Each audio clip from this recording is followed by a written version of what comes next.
Lok Sabha seat से क्या चुनाव लड़िएगा 2024 में? जो वैसे तो आप सभी ने पवन सिंह को सिंगिंग करते देखा होगा, एक्टिंग भी करते हुए देखा होगा और भोजपुरी पर्दे पर इनकी फिल्में धूम मचाती हैं और गाने पूरे यूपी बिहार में रिकॉर्ड भी बनाते हैं। लेकिन शायद आप सभी इसके बाद अब पवन सिंह को एक और श्रेणी में देखने वाले हैं और जी वो है राजनीति। जैसा ही सुना आप सभी ने कयास लगाए जा रहे थे काफ़ी समय से कि पवन सिंह राजनीति में उतरने वाले हैं, एमपी के चुनाव लड़ेंगे और शायद आरा से एमपी बनेंगे।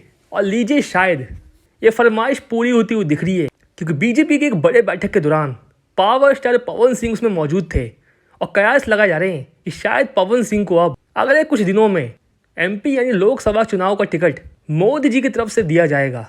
जैसा ही सुना आप सभी ने, और चुनाव भी दूर नहीं क्योंकि एमपी लोकसभा का चुनाव अगले कुछ महीनों में ही है। तो शायद इसके लिए आप तैयार रहिए all power star Pawan Singh के फैंस। आप सभी को पवन सिंह अगले कुछ दिनों में शायद चुनाव लड़ते हुए भी दिख जाएं। हालांकि ये तो कंफर्म नहीं है कि पवन सिंह को कहाँ से टिकट मिलेगी और इस पर पवन सिंह का भी साफ कहना है कि उन्होंने तो पूरी कमर कस रखी है, वो तैयार है चुनाव लड़ने के लिए, बस आदेश का इंतजार है। यूपी बिहार में उनको कहीं से भी लड़ाया जा सकता है। वैसे कौन कौन चाहता है कि पवन सिंह अभिनेता से नेता बने और कौन कौन पवन सिंह को वोट देगा, आप सभी अपने राय कमेंट में दीजिएगा। फिलहाल के वीडियो में इतना ही, मिलते हैं नेक्स्ट वीडियो में। धन्यवाद।